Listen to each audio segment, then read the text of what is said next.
하나님 말씀은 시편 100편 1절에서 5절 말씀입니다. 시편 100편 1절에서 5절 말씀 우리 함께 읽겠습니다. 시작. 온 땅이여 여호와께 즐거운 찬송을 부를지어다. 기쁨으로 여호와를 섬기며 노래하면서 그의 앞에 나갈지어다. 여호와가 우리 하나님이신 줄 너희는 알지어다. 그는 우리를 지으시니요 우리는 그의 것이니 그의 백성이요 그의 기르시는 양이로다. 감사함으로 그 문에 들어가며 찬송함으로 그의 궁정에 들어가서 그의 감사하며 그의 이름을 송축할지어다. 여호와는 선하시니 그의 인자하심이 영원하고 그의 성실하심이 대대에 이르리로다. 아멘. 아멘. 우리가 말씀을 주보에 낼 때는 이제 오늘 이런 뜻으로 말씀을 준비해야지 하고 이렇게 준비하다 보면은 말씀이 이렇게 다른 길로 이렇게 인도함을 받습니다. 그래서 참 가던 길을 멈춰야 한다는 그런 제목이었으면 좋겠는데 우리는 그의 것이니 뭐 좋습니다. 다 한 단계 넘어가면 다 연결이 되니까요. 조지 맥도날드라는 그 C.S. 루이스의 승격되는 분인데 그분이 이런 글을 썼어요. 꽃이 시들지 않는다면 꽃의 아름다움을 더 이상 묵상하지 않게 될 것이다. 꽃들을 쌓아두려고 열정의 눈이 멀거나 주변에 항상 있는 꽃들을 진부하게 여기고 그 모습에 둔감해질 것이다. 우리는 지기 전에 그 아름다움을 사랑해야 한다. 그렇지 않으면 꽃에 탐욕을 부리는 사람처럼 꽃을 대하게 될 것이다.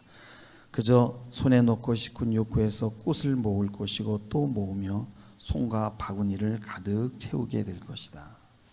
삼라 만상이 변해가는 모습들은 사실 우리로 가던 길을 멈추기 위한 것으로 받아들일 수 있다는 이야기입니다. 우리는 너무나 바빠서 꽃이 언제 피고 언제 시드는지 눈치도 못 채고 지나가는 것을 알 수가 있어요. 이렇게 바쁜 시대에 무언가를 묵상하고 생각한다는 것 자체가 우리로 진지한 인생을 살게 할 수도 있고 또 어떤 현실이나 사실에 직면하게 할 수 있어요. 그렇지 않아도 힘든 세상인데 생각하며 산다는 것은 우리를 더욱 힘들게 할 수 있다고 생각합니다. 그래서 이 시대는 우리의 이런 마음을 잘 알아서 영상으로 그림 동화로 아주 세미하게 언어가 필요 없을 정도로 그저 표정만 보아도 의미가 전달되도록 그렇게 잘 씹어서 소화할 수 있게 우리에게 제공해 줍니다. 그래서 우리는 스스로 생각할 여유가 없어요. 사실 믿음이 하나님이 주시는 것이지만 그냥 무조건 믿어지는 것이 아니라 그 믿음을 유지하기 위해서는 생각이 필요합니다. 시편 14장 2절에 보면은 여호와께서 하늘에서 인생을 굽어 살피사 여기서 보면 지각이 있어 그래요. 지각이 있어. 영어 성경에는 언더스탠딩으로 되어 있는데요. 하나님을 찾는 자가 있는가 보려 하신즉 지각이 있어야 하나님을 찾는다는 거예요. 요셉이 고난을 받을 때 말씀을 붙들고 하나님이 하신 일의 결과가 무엇인지를 기다렸어요. 그때 막연한 느낌으로 기다린 게 아니라 지각을 사용했어요. 하나님이 나를 이 고난 가운데 쳐넣으셨는데 이 고난 가운데 지금 무엇을 하고 계신지 기다리면서 그냥 기다린 게 아니라 그런 생각을 놓지 않았어요. 여러 종류의 여러분 이런 인식이 있지만요. 여러분 믿음은 최고의 인식 작용입니다. 근데 여러분 감사라는 것도 마찬가지예요. 감사는 느낌이 아니라 우리의 인식과 관계가 됩니다. 여러분 느낌은 항상 변덕스러워요. 느낌대로 살면 감사를 잊고 불평할 수밖에 없을 것이에요. 하나님이 우리 주변에 일어난 일을 통해서 우리로 생각하게 하고 더 긴장감을 갖게 하고 하나님 앞에 서게 합니다.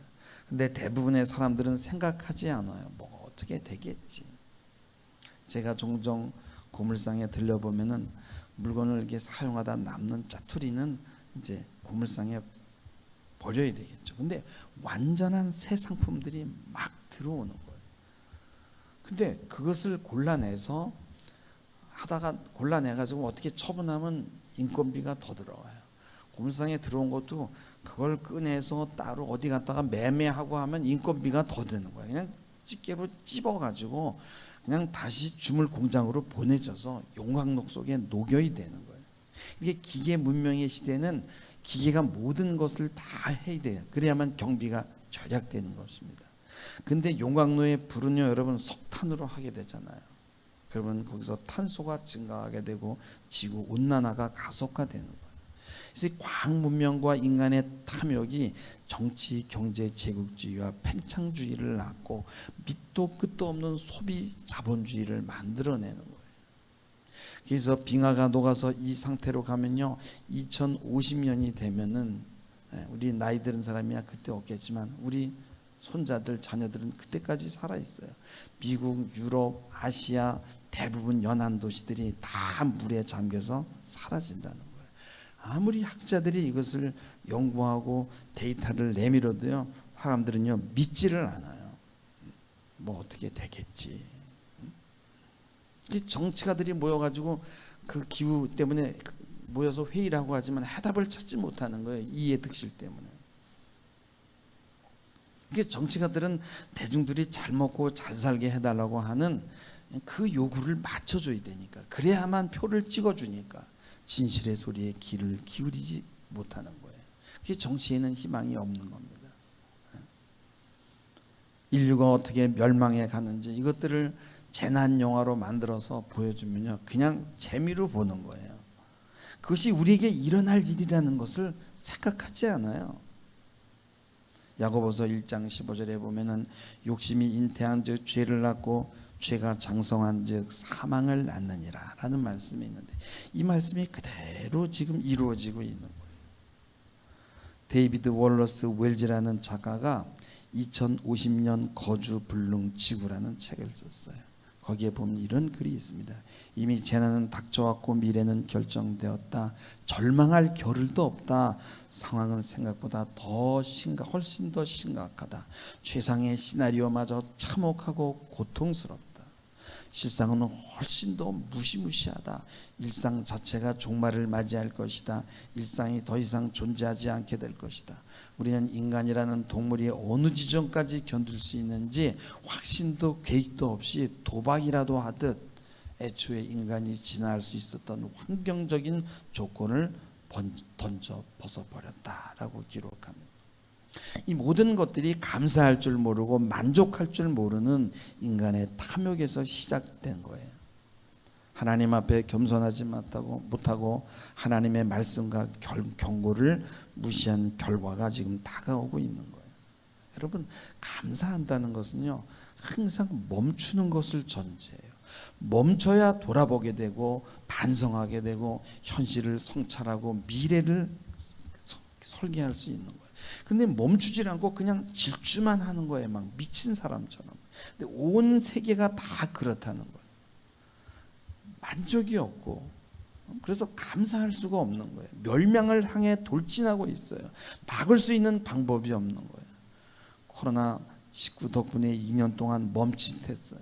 근데 이 곤욕을 치르고도 사람들은 정신을 차리지 않아요. 이 팬데믹이 끝나기만 해봐라. 그리고 지금 요이 땡 하고 지금 달릴 준비를 하고 있는 거예요. 여러분요, 이 지구 온난화로 빙하가 녹으면요, 인류 역사 이전에 있었던 그 빙하 속에 들어있던 바이러스가요, 우리의 삶 속으로 침범한다는 거예요. 그때는 코로나19와는 비교도 되지 않는 그런 위력을 가진 바이러스가 창궐하게 되면 그때는 정말 우리 인간들은 속수무책일 거라고 그렇게 예고합니다. 그런데 멈추질 않아요. 왜 그래요? 이겨야 되니까, 달려야 되니까. 뒤도 옆도 돌아볼 시간이 없는 거예요. 근데 감사는 멈추고 돌아볼 때 나오는 거예요. 그래서 정말 우리가 뭐 일주일에 주일도 우리가 멈추는 시간이지만 정말 한 해를 돌아보고 멈추고 이렇게 열매를 갖다 놓고 정말 이렇게 감사한 게 이게 얼마나 귀한지 모르겠어요. 시편 기자는 가던 길을 멈추고 외칩니다. 온 땅이여 여호와께 즐거운 찬송을 부를지어다. 그래서 온 땅이라고 하는 거예요. 멈추니까 온 땅이 보이는 거예요. 자연이 보이고 꽃이 지는 것이 보이고 싹이 올라오는 것이 보이고 열매가 보이는 겁니다. 이게 하나님이 주신 것이지. 그리고 모든 피조물이 하나님을 향해 찬송하는 소리가 들리는 거예요. 복이 뭡니까? 하나님 앞에 서고 하나님의 위대하심 앞에 놀라고, 그래서 겸손해지고 감사할 줄 아는 것. 이거보다 더 큰 복이 있을까요? 자연을 훼손하고 자연을 도구로 삼아서 얼마나 돈을 벌 수 있을까, 이것을 연구하는 게 아니라 멈추게 되면은, 좀 잠시 멈추면 피조물들이 탄식하며 구속의 날을 기다리는 것이 보이는 거예요. 몸부림을 치잖아요. 이 자연인들 얼마나 힘들겠어요. 인간들이 이 모든 것들을 황폐화시키고 있잖아요. 근데 우리가 좀 멈춰서 보면 이것들이 보이기 시작하는 거예요. 우리 송영 집사님이 사과를 재배했다고 이렇게 가져와서 한 자루 가져가서 먹었는데, 어렸을 때 생각이 나는 거예요. 막 여기저기 그냥 벌레가 먹었는데, 이렇게 먹으니까 뭐 그렇게 달지는 않은데 막 물이 엄청난 거예요. 이게 신기하더라고요. 멈추어야만 이런 재난 가운데 아직 살아있는 생명이 보이고 탄식 소리가 들리는 거예요. 이 땅의 모든 문제는 다 하나님께 돌아섰기 때문에 생긴 거예요. 우리 인간들이 하나님 앞에 서야만 그 도덕과 공의와 공평이 내면화되고, 그래서 바른 삶을 살 수가 있는 거예요. 근데 아무리 여러분 감시해 보세요. 한 도덕이 내면화되어 있지 않으면 한 도둑을 10명이 못 막는 거예요. 그래서 하나님께 돌아선 증거는 내 입으로 감사가 나오나 안 나오나로 보면 알 수 있는 거예요. 한순간이라도 감사가 없으면 하나님을 잊고 있는 것입니다. 하나님께 등을 돌리고 말씀을 묵상하지 않고 말씀을 붙들지 않을 것을 하나님은 아셨기에, 하나님은 자연을 통해서 자신의 뜻을 알려주는 거예요. 얼마나 빨리 피고 지고 쓰러집니까?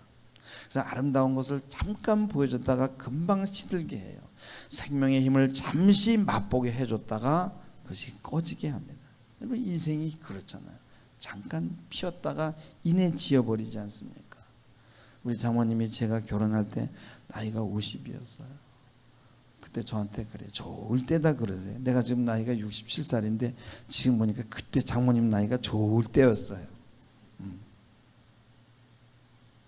저희 사모가 TV에 보니까 걸그룹이 나와서 막 노래하고 춤추는 거 보고, 여보 참 젊음이 좋긴 좋네. 그러나 그들도 잠깐이에요. 여러분, 인생이 무상한 이유는요, 우리를 돌아보고 성찰하고 반성하라고, 그리고 매 순간 감사한 인생을 살게 하기 위한 것입니다. 돌아보면 감사할 수밖에 없는 것이 인생이고요, 감사의 조건이 없는 사람이 어디 있겠어요.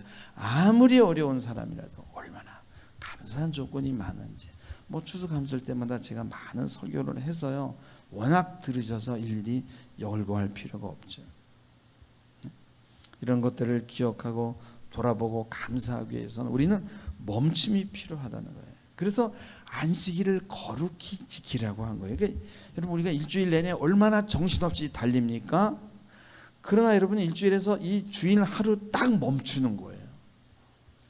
그래서 우리가 멈추지 못할 것을 아셨기 때문에 하나님께서 이 안식일을 거룩히 지키라고 한 거예요. 그러니까 이 주일 성수하는 것이 얼마나 큰 복인지 몰라요. 왜냐하면 내가 멈출 수 있으니까. 여러분, 몸이 쉬어도 우리 멈추지 않잖아요. 몸이 쉬어도 막 계속 머리가 돌아가잖아요. 쉴 수가 없잖아요.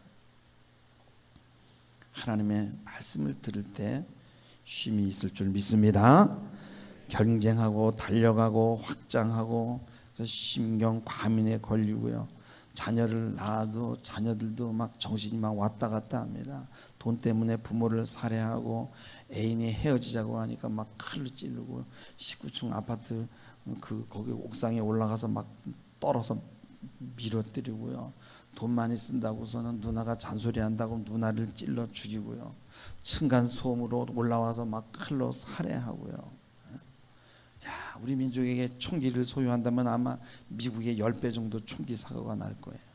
여러분, 이 세상이 망가지고 있다고 모두가 한 목소리를 내고 있잖아요. 왜 그래요? 하나님을 떠났기 때문에 그런 거예요. 하나님 안에 있으면 최소 일주일에 한 번은 멈출 수 있어요. 주일날 와서 예배 드린다는 게 얼마나 대단한지 몰라요. 이게 얼마나 큰 복인지 몰라요. 너는 나 외에 다른 신을 섬기지 말라. 안식일을 거룩히 지키라. 이 계명만 지킬 수 있다면 우리는 멈출 수 있는 거예요. 몇 년 동안 산속에 들어가 있으라는 것도 아니고요. 일주일 중에 하루 정한 날 되면 하나님 앞에 나와서 머리를 숙이고 자신을 돌아보는 거예요.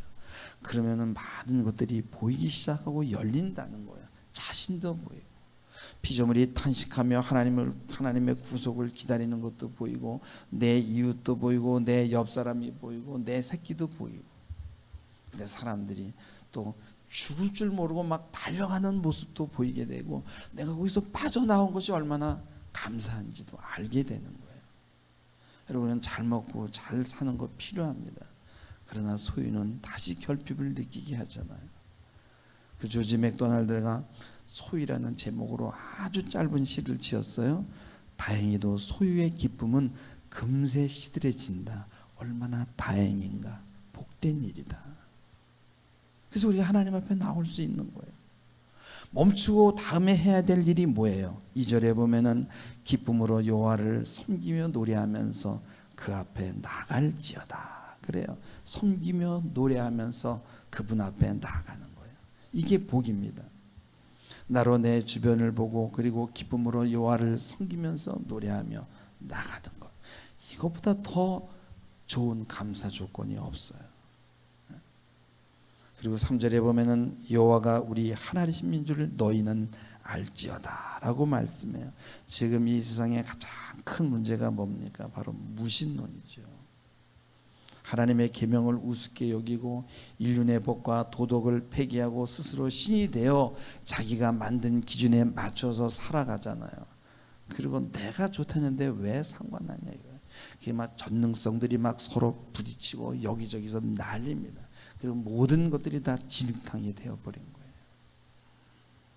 요즘 교회 다니는 거 보면 사람들이 요즘도 교회 다니냐 그래서 씩 웃어요. 하나님 없습니다. 인간이 신이에요. 왜? 인간이 못하는 게 없으니까. 시편 14장 1절에 보면 어리석은 자는 그의 마음에 이르기를 하나님이 없다 하는도다. 그들은 부패하고 그 행실이 가증하니 선을 행하는 자가 없도다. 내 삶이 내 스스로가 내 삶의 주인이 되니까 하나님의 말씀이 내 삶의 기준이 될 수가 없는 거예요. 이 시대의 가장 큰 문제는 뭐냐면 하나님을 버렸다는 거예요. 하나님에게 등을 돌렸다는 거예요. 그래서 3절 후반절 보면 시편 기자가 고백합니다. 그는 우리를 지으신 이요 우리는 그의 것이니 그의 백성이요 그의 기르시는 양이로다. 그래요. 그분이 우리를 지으셨어요. 우리는 그분의 것이에요. 그분의 소유입니다. 그의 백성이고 그분이 기르시는 양이에요. 그래서 우리는 양의 문으로 들락날락 하는 거예요. 지으신 것도 하나님, 부르신 분도 하나님. 그리고 내 선택은 나의 선택이 아니라 하나님의 선택이에요. 그래서 우리는 도망갈 수가 없어요. 도망갈 수가 없어요. 여러분, 제가 만약에 목회를 하는데 제가 한다고 생각해보세요. 실패하죠. 여러분들은 다 하나님의 양이란 말이에요. 그러니까 도망을 못 가는 거예요.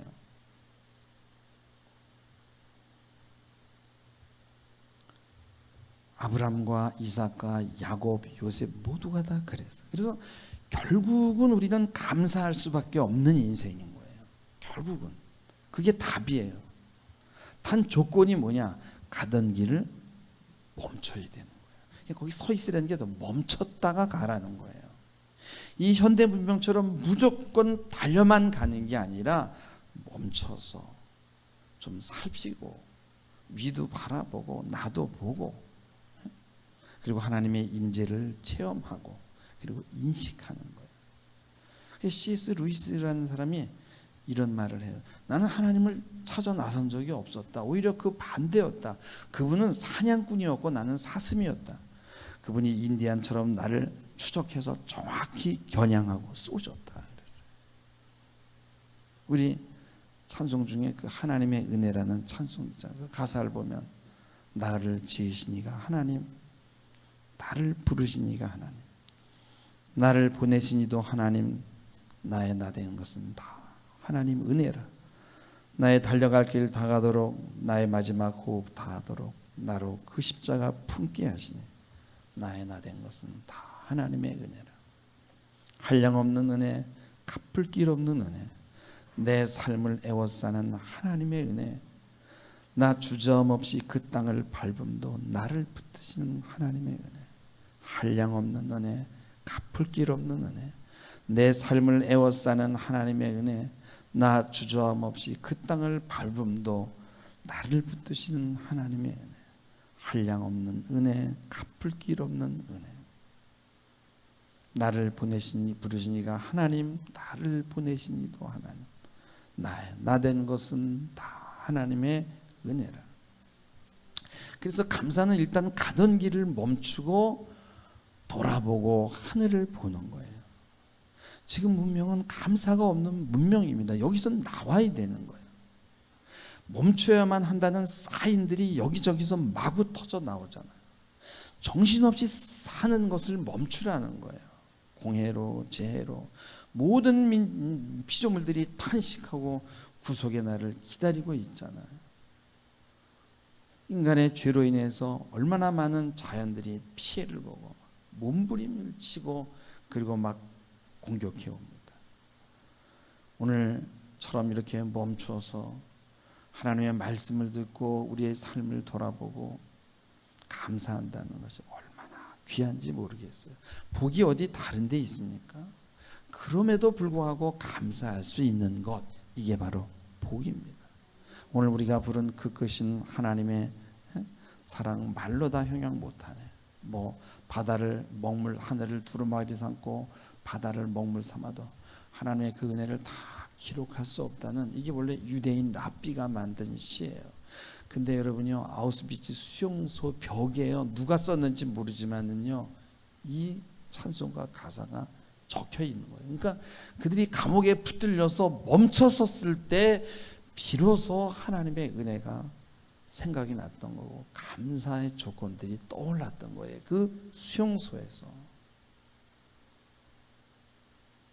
지금 우리는 멸망으로 치닫고 있는 거대한 흐름 속에 지금 있어요. 정말 말세지말이라는 말이 맞는 것 같아요. 하나님은요, 불이나 물로 멸망시키는 것이 아니라 인간 스스로가 지금 자충수에 빠져서 심판의 길로 가고 있는 거예요. 지금 절벽을 향해 막 달려가고 있는 거예요. 멸망의 길로 스스로. 하나님이 하는 게 아니에요. 여러분, 이 멸망에서 누가 우리를 구해낼 수 있겠습니까? 과학자가요? 정치가들이요? 불가능합니다. 그들은 달리기 선수들이에요. 절대 멈추지 않아요. 지금도 얼마나 많은 사람들이 코로나만 끝나기를 기다리고 있습니다. 사람들이 하나님에게 돌아와서 예배하는 길 외에는 답이 없는 거예요. 우리가 시편을 읽어보면 그 시편의 모든 내용들이 다 뭐예요? 인간의 타락, 그리고 인간들이 하나님을 부정하는 모습, 죽음의 문화, 이런 것들이 막 정말 엄청 많이 시로 기록되어 있잖아요. 그리고 시편들이 모두가 얘기합니다. 하나님 앞에 나가는 길 외에는 살 길이 없다라고 고백하는 거예요. 오늘날 더 말할 것이 없어요. 다른 대안이 없습니다. 하나님의 음성을 듣는 것 외에. 그러면 찬송하게 되고 일어나게 되고 섬기게 되고 하나님 앞에 나가게 되고, 그분은 우리를 지으신 분이요 우리는 그의 양임을 입으로 고백하게 되고 양의 문으로 들어가게 되는 거예요. 5절에 보면 여호와는 선하시니 그 인자하심이 영원하고 그 성실하심이 대대에 이르리로다 말씀해요. 그분은 성실하셔서 결코 우리를 놓지 않으세요. 지금까지 그래 오셨고 지금도 그러고 있고 앞으로도 그럴 것입니다. 시편 121편 4절 5절에 보면 이스라엘을 지키는 자는 졸지도 주무시지도 아니하신다 그랬어요. 여호와는 너를 지키시는 자라, 여호와께서 내 오른편에서 내 그늘이 되신다고 말씀해요. 그래서 우리는 감사함으로, 우리는 양이잖아요. 그 우리의 문으로 들어가 찬송함으로 그 궁정에 들어가서 그에게 감사하며 그 이름을 송축할지어다. 이것만이 급하게 달려가던 우리의 길을 멈출 수 있는 것이에요. 세상은 지금 절벽을 향해 다른 줄 치고 있습니다. 앞에 무엇이 기다리고 있는 줄도 모르고. 근데 여러분, 빨리 달려간다고 선착하는 것이 아니에요. 여러분, 멈추고 그분의 음성을 듣는, 정말 순종하시는 그런 하나님이 사랑하는 양들이 다 되기를 주님의 이름으로 축원하며 말씀을 맺습니다. 기도하시겠습니다. 주님, 잠시 한 해를 돌아보게 하시고 감사한 일들을 생각하게 하신 것 감사 올립니다. 돌아보니 모든 것이 또 은혜였습니다. 주님의 음성을 듣고 멈추고 돌아보고 성찰하고 반성하고 또 앞으로 나아갈 수 있는 그런 지혜를 허락하여 주시옵소서. 감사드리며 예수님의 이름으로 기도하옵나이다. 아멘.